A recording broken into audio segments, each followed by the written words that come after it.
อื่นๆมี3สิ่งหลักที่คุณทำกับผู้เข้าแข่งขันทำอะไรอะ2อย่างแรกคือกักกันและยอมรับพวกเขาถูกวางไว้ด้านขวาของจุดตรวจอยู่ด้านขวาสิ่งสุดท้ายที่คุณทำกับผู้เข้าแข่งขันจะไปถึงตรงนั้นในไม่ช้านี้ตอนนี้มีผู้เข้าแข่งขันมาแล้วสิ่งแรกคือการพูดคุยกับเขาก่อนคุยก่อนงานของคุณคือการสอบสวนเขาหากมีอะไรผิดปกติในกรณีที่พวกเขาติดเชื้อซอมบี้เหรอ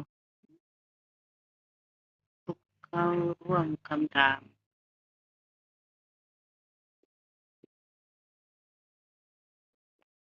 นี่ไหมคำถามเนี่ยผู้ชายคนนี้ไม่ได้ติดเชื้อฉันบอกได้เลยแต่คุณรู้เรื่องนั้นได้ยังไงล่ะวิธีหนึ่งการตรวจสอบแท็บเล็ตคู่มือของคุณอันนี้ไหมกด4เพื่อเปิดหรือกดบนโทรศัพท์มันสะดวกมากเมื่อคุณเริ่มต้นตอนนี้ไปต่อและปล่อยให้ผู้ชายผ่านไปยอมรับผู้เข้าแข่งขันจบยังยอมรับผู้เข้าแข่งขันอ๋อดัชนีไวรัสนี่มันการมีไข้นะมีไข้ใช้ปืนอุณหภูมิสูง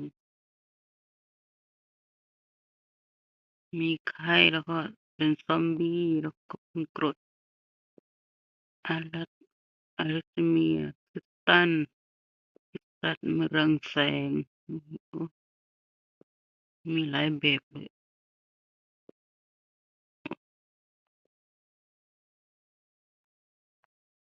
ไหนอะไรอะ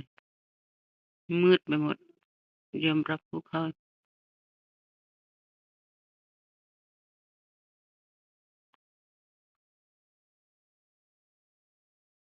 ทำได้ดีมากตอนนี้